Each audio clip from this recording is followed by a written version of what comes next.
Hello, and welcome to today's webinar on discovering the benefits of specialty media. I'm Bonnie Marsick, an R&D Scientist here at ScienCell Research Laboratories, where I work on optimizing specialty media. For those unfamiliar with ScienCell, we are a biotechnology company located in Carlsbad, California, near San Diego. For over 15 years, we've been providing a large array of primary cells, specialty media, and cell-based assays to researchers worldwide. Today, we'd like to share with you things to consider when selecting media and demonstrate how specialty media can dramatically improve your primary cell cultures.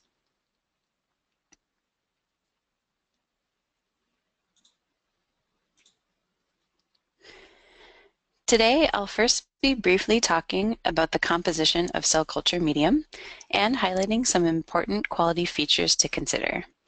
I'll then discuss why using specialty media for your primary cell cultures is the right choice and how to choose the right media and supplementation. I'll end by showing some data that demonstrate how culture media choice has a dramatic impact on the quality of your primary cell cultures.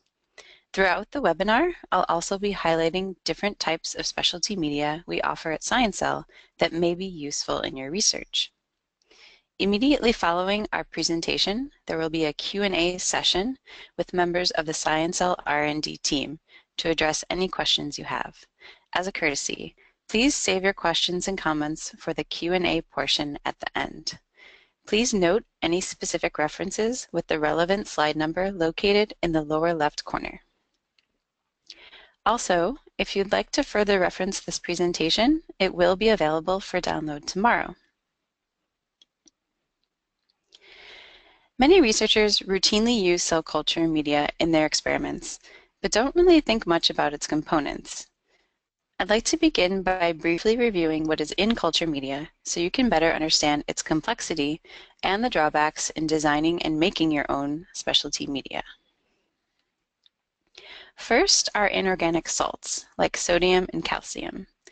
These perform important functions like improving cell attachment, as in the case of calcium chloride, and maintaining the osmotic balance of the cell. Osmolality is the saltiness of the media, which should be close to the osmolality of the inner cell. If the media is hypoosmotic, the cell will swell with water, whereas a media that is too salty or hyperosmotic, the cell will shrink. Both of these are damaging to the cell.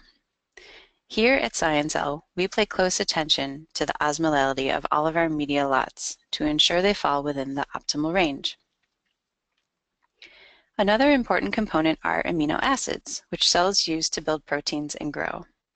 There are 9 essential amino acids which can't be synthesized by cells and thus must be supplied in the media at an adequate concentration. There are 11 non-essential amino acids which can be synthesized by cells. However, during periods of rapid growth, synthesis cannot keep up, and so supplementing media with non-essential amino acids also aids in cell growth and viability. Also consider that different types of primary cells may require different combinations or concentrations of amino acids, which can make optimizing your own medium time-consuming. In addition to salts and amino acids, cells also need energy. This is often supplied in the media by sugars, like D-glucose or galactose. Normal human blood glucose is around 5.5 millimolar, and many media are formulated around this concentration. However, some classical media, like DMEM, have versions with a much higher glucose concentration, either for high-density suspension cultures or because some cell lines grow better at this concentration. Vitamins are also necessary for cell viability and growth, and are important cofactors for enzymes. They're present in serum, but in low serum or serum-free conditions, vitamins can be supplemented in the basal media, as they can't be synthesized by cells. In addition to maintaining osmotic balance and providing nutrients and energy, a really important component of media is the buffering system, which keeps the media at a consistent pH, generally between 7.2 and 7.4 for primary cells. As cells grow and proliferate, the media progressively becomes more acidic, as cells consume nutrients and produce metabolites, and primary cells are particularly sensitive to changes in pH. If you're using medium with phenol red, you'll see this as the color changes from light pink to yellow over time. It's important to pay attention to this color change, as you'll want to change the medium before it becomes yellow. At ScienCell, we recommend changing the media on primary cells every 2 to 3 days, but more frequently as the cells become more dense and deplete the nutrients more rapidly. In most cases, phenol red has no detrimental effect on cells. However, it can interfere in some flow cytometry applications and act as a weak estrogen, so some researchers prefer to use phenol red-free medium. At ScienCell, we do offer phenol red-free versions of all of our media. There are two main types of buffers commonly used. Sodium bicarbonate is a more natural, non-toxic buffer that also provides nutrition to the cells. Bicarbonate buffered media requires the use of a 5% CO2 incubator to counteract a rise in pH under atmospheric conditions. The other buffer commonly used is HEAPS, which has the advantage of being a stronger buffer than bicarbonate at the 7.2 to 7.4 range, but it can be toxic to some cells at high concentrations. Media buffered solely with HEAPS does not require a CO2 incubator. Finally, cells require proteins and lipids, which have been classically provided by serum. Serum is a complex mixture of vitamins, growth factors, hormones, lipids, and proteins like albumin and transferrin. It aids in cell attachment and acts as a buffer by binding and neutralizing toxic substances. Serum has been critical to the successful culture of many cell types. However, it also has continuously rising cost, lot-to-lot variability, and is undefined. For these reasons, there has been a move toward eliminating or reducing serum in culture media, which I will talk about more later. There are some commercially available general serum replacement products on the market, but these have not produced results equivalent to serum for many primary cells. That is why ScienCell has worked to develop serum-free specialty media for specific primary cell types. In addition to the media composition, there are some other factors to consider when evaluating the quality of your culture media. One of these factors is endotoxin levels. Endotoxins are lipopolysaccharides in the cell membrane of gram-negative bacteria and are shed during intense bacterial growth or upon lysing. Different cells have different sensitivities to endotoxins, but primary cells are especially sensitive. ScienCell uses ultra-purified water for all of our cell culture media and reagents, and we perform testing to ensure low endotoxin levels in our products.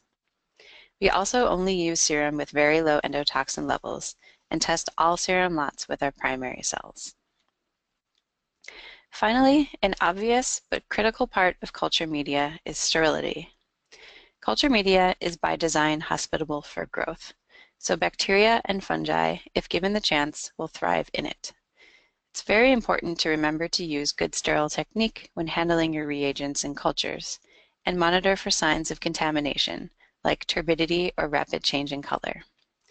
Keep in mind that water baths are common sources of contamination, so be extremely cautious when putting cell culture items in water baths. Many researchers use antibiotics or antifungal agents to keep any chance of contamination at bay, though these are not necessary if properly handled. At ScienCell, we perform sterility testing on all of our culture products to ensure they are contamination-free. And our specialty media kits come with penicillin streptomycin as a separate aliquot, which you can choose to add to your media or leave out. As you can see, the multitude of ingredients and features to consider when designing a quality culture media can be daunting, especially when trying to customize a medium for a primary cell. Fortunately, there are many choices of commercially available media to choose from. So now that we have a basic understanding of culture media composition, let's talk about the different types of media and their applications. The different types of culture media available commercially include classical, nutrient, and specialty. With so many options, how do you select which type of medium to use? Well, this depends on whether you're working with a cell line or a primary cell. Classical and nutrient media were the first developed to grow cells ex vivo and were crucial for early studies in cell biology. Classical and nutrient media, on average, contain around 30 to 50 components and may require supplementation with serum at 10% or higher. Many variations of these media have since been developed and are now used successfully with cell lines. If you are working with primary cells, it is important to note that these cells require additional supplementation, so a classical or nutrient medium may not be sufficient to support your primary cells. Specialty media is typically more complex than classical media, with 60 to 80 components on average. As the name suggests, each specialty media is optimized for a specific cell type. Specialty media are often designed to be used with little or no serum, so the media is supplemented with specific growth factors and hormones to compensate. So how do you choose which specialty media is right for your primary cells? Consider the unique characteristics of primary cells compared to cell lines. Cell lines are immortalized cells or cells derived from tumors. They are typically very proliferative, adapted to 2D culture, and tend to be more resilient to culture conditions. Researchers use cell lines because they're easy to grow and transfect, but they do have the disadvantage of no longer resembling a normal cell in vivo. For many cell lines, classical or nutrient media in conjunction with high serum levels works very well. Conversely, primary cells are taken from their 3D host tissue and transferred to a 2D environment. Therefore, normal primary cells have a more complex nutritional requirement and tend to be more sensitive to the culture conditions. Specialty medium is a better choice for primary cells because it is more nutritionally complex. Furthermore, primary cells do not proliferate indefinitely, and cultures may also have a few contaminating cells present. A specialty medium contains less serum and is supplemented with growth factors and hormones optimized for a specific cell type. It helps to selectively support the cell you're interested in and reduce the growth of any contaminating cells that may be present. In addition, because serum is an undefined mixture of many different components, it may also contain factors that result in differentiation or senescence of your primary cell type, which also limits the expansion capacity. So although they're more challenging to work with, the advantage of using primary cells is that they're more representative of normal cells in vivo, so your data will be more biologically relevant. As I'll show later, using the right specialty medium can also keep primary cells in a healthier, more in vivo-like state. Therefore, there are many good reasons to use specialty media in your primary cell cultures. Many independent labs have worked to optimize their own culture medium for primary cells, usually using a classical or nutrient media as the basal medium, but have spent considerable resources in the process.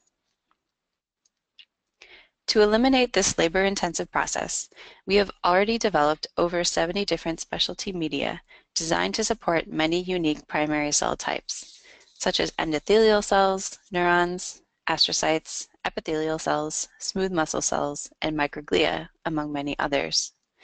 All of our specialty media is either low serum or serum-free. Here are some examples of our easy-to-use complete media kits. All of our kits come with the basal media, the growth supplement, which contains hormones and growth factors specific for the primary cell type, FBS, in the case of low serum media, and penicillin streptomycin. All of the components within each kit have been formulated to work in combination.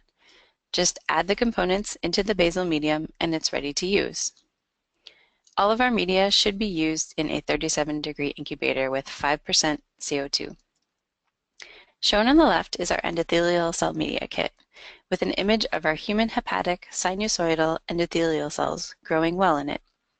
Shown on the right is an example of one of our serum-free media, neuronal media, and a rat hippocampal neuron cultured with this media. We also have over 30 complete, ready-to-use serum-free specialty media. As I mentioned before, serum can cause differentiation of primary cells, and it can interfere with some cell-based assays.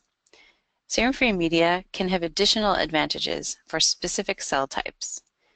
Next, I'd like to highlight just a few of these cell types and discuss why serum-free media can be beneficial. Serum-free media for cardiac myocytes has several advantages. Cardiac myocyte cultures can be challenging to work with because they do not proliferate and often contain some contaminating fibroblasts. Our serum-free cardiac myocyte media is formulated to selectively support cardiac myocyte cell viability while retaining their cell type-specific markers like tropomyosin and sarcomeric alpha-actinin. The advantage of using this medium is the absence of serum limits fibroblast proliferation, and any assays you're performing won't have serum as a confounding variable.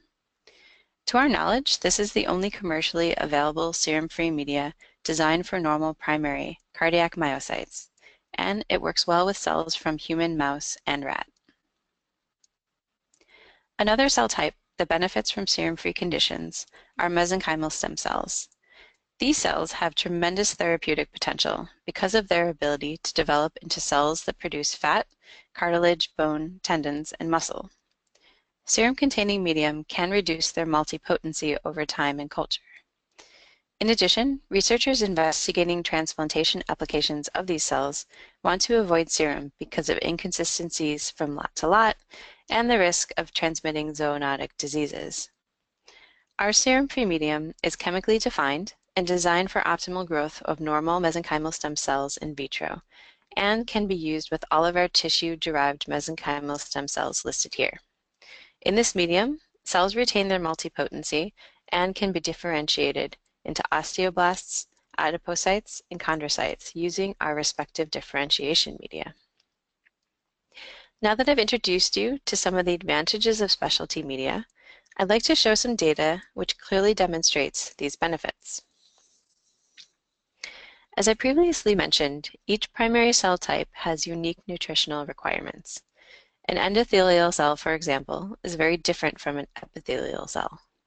Conversely, an epithelial cell from an animal may also have different requirements than that from a human. While this is not always the case, some media will work well across species. It's important to remember that the same cell types from different organisms may prefer different media. For example, these are primary renal proximal tubular epithelial cells from human, mouse, and rat. The left images show human cells grown in epithelial cell media, or EpiCM, optimized for these human cells.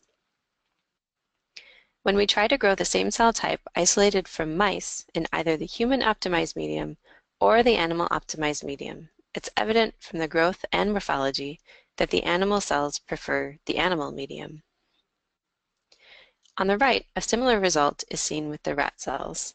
Their growth is much better in the medium optimized for animal cells. These show that the same primary cell type from different organisms may require different media conditions. At ScienCell, we ensure that whenever possible, our media works well across different species. When this is not the case, we work to develop media for these exceptions.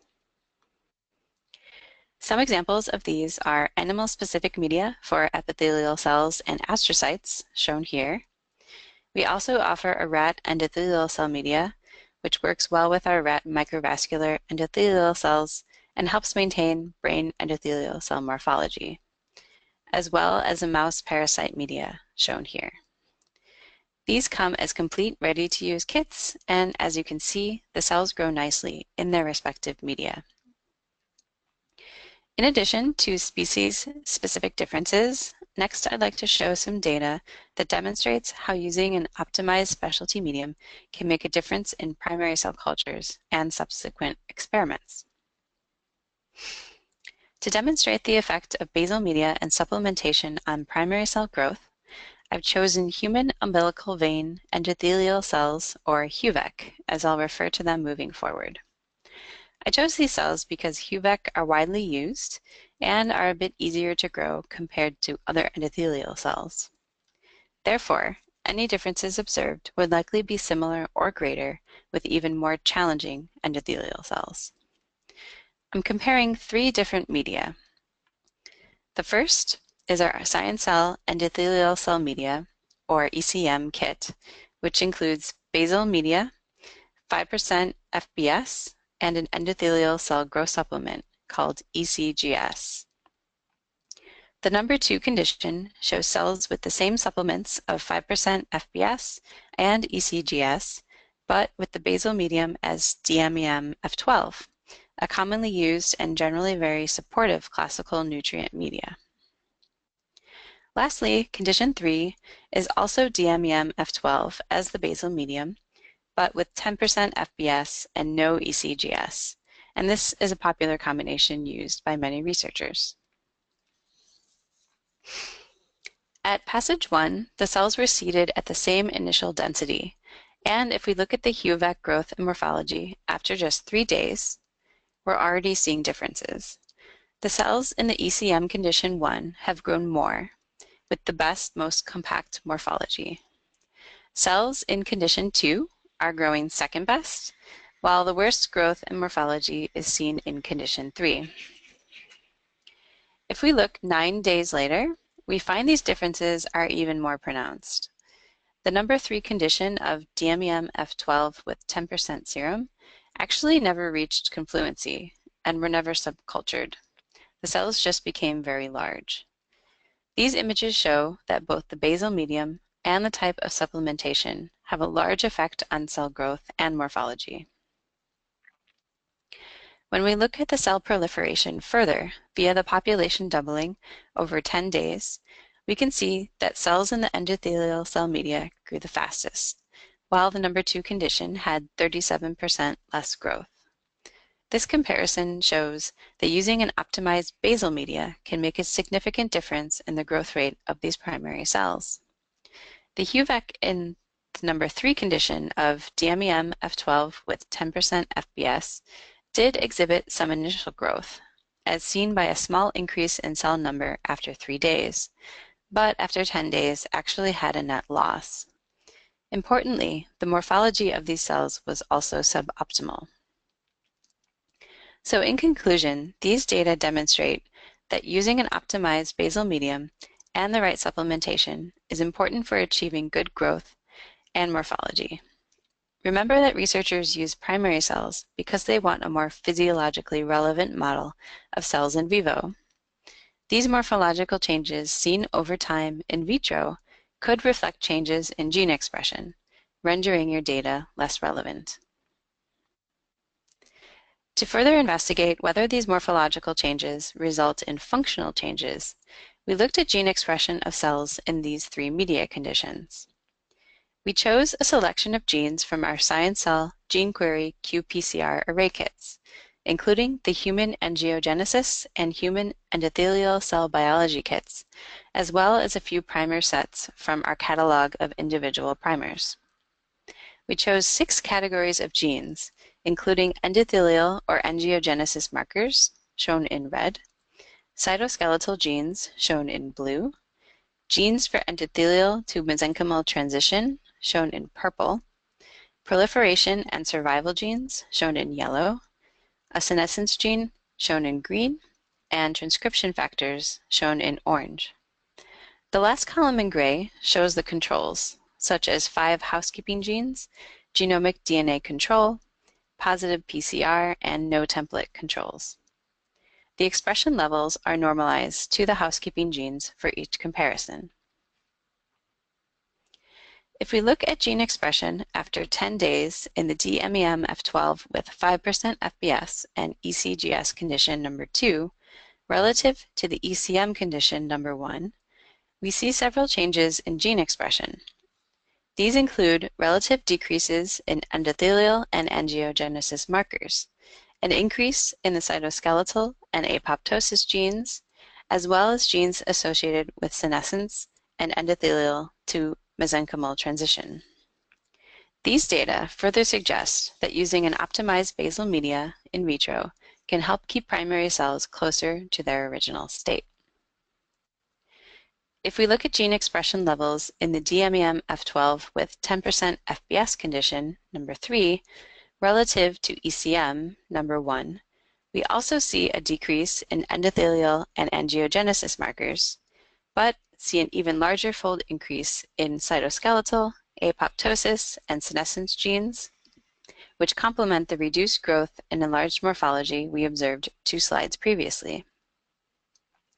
This shows that the right supplementation, in this case low serum and an optimized growth supplement, are important for maintaining endothelial cell markers, as well as cell viability, morphology, and proliferation. We also examined gene expression over time in the ECM condition by comparing passage 3 versus passage 1. Of all of the genes examined, we only saw 2 endothelial cell marker genes increase. This suggests that cells in our optimized endothelial cell media kit not only have good growth and morphology, but retain their endothelial-like state in culture. So, these data have demonstrated how choosing the right media can impact the health of your primary cells in culture. And the happier your primary cells are, the more relevant your results will be. At ScienCell, we have invested the time and energy to optimize specialty media for each primary cell type, which is more cost-effective than developing and making your own supplemented classical or nutrient medium. So in summary, I've discussed the complexity of culture media and the differences between classical nutrient and specialty media. I also highlighted the role of serum and supplementation in specialty media, and when it can be beneficial to use serum-free media. And finally, I hope I've shown some convincing data to demonstrate that using optimized specialty media is the best choice for your primary cultures due to the difference it can make on growth, morphology, and gene expression. We hope you found this webinar informative. Please visit our website to find some of the products I've talked about today, as well as the other products and services ScienCell has to offer. Also, check out our previous webinars on qPCR and primary cell culture. And now I'd be happy to take your questions.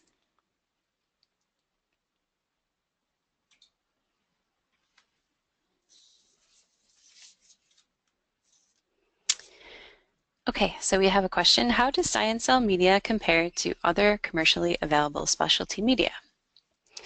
Well, first, our growth supplements are supplied in a single aliquot, whereas some other companies supply separate tubes for each component. The advantage to this one tube is that it's easier and less time-consuming to use, and it reduces the potential for pipetting errors or contamination. And in addition, our media kits are high quality, but priced competitively to help stretch those grant dollars. And we're continuously working on improving our specialty media so it provides the best results for your primary cells.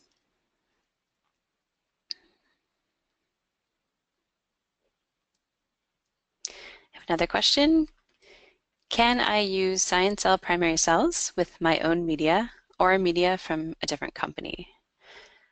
So ScienCell's normal human cells have been cultured and tested in our complete growth medium and have adapted to this formula. If you use other media for culturing human cells, this may yield unsatisfactory growth results due to the adaptation process.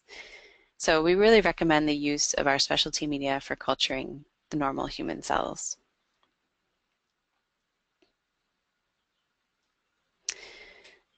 I have another question. I'm interested in one of your endothelial cell media, but I'd like it without certain components.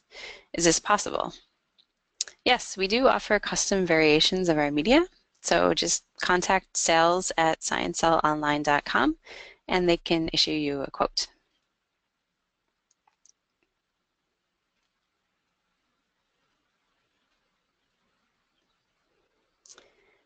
Another question is, what is the shelf life of your media? So it may depend on the product, but in general, our basal media is good for 1 year from the date of manufacture, and growth supplements are good for 2 years from the date of manufacture if stored properly. So once you add the supplements to the basal media, it's good for 1 month.